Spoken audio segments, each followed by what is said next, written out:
So today I really wanted to talk about the idea of trading up and what that entails. We have a lot of buyers and sellers, and it's just really hard for them in this limited inventory market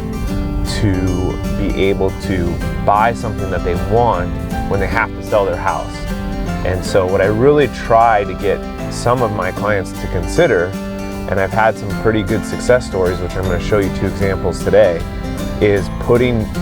their personal property or their property that they own up for sale first, and getting that sold so that we can then be that ideal buyer that is non-contingent, money in the bank,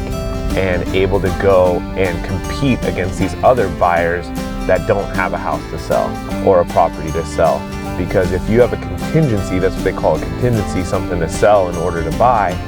it just puts you at the back of the line of any good piece of property that has more than one buyer pursuing it. Here we are at one of the examples of today's video, trading up, where some clients of mine had a condo in Playa Vista, California, had to sell that. We went ahead, put it on the market late last year, sold it, and then without knowing where they were going to go, they were able to find this property 3 blocks from the beach in Hermosa Beach, and they're extremely happy. So here we are at another example of trading up, and my client, who will show you what he sold, he had to sell 2 other buildings in order to purchase this, but if he didn't sell those 2 other buildings first, this property would have never have happened, and it was a great trade up for him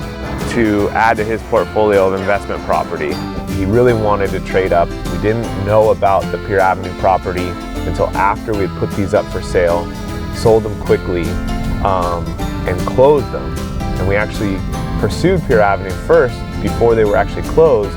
but we had to write a contingent offer, and we lost out to another buyer that was all cash, which is kind of very typical these days, which is crazy. That buyer fell out. My properties that my client had closed, and we went back to the seller and were able to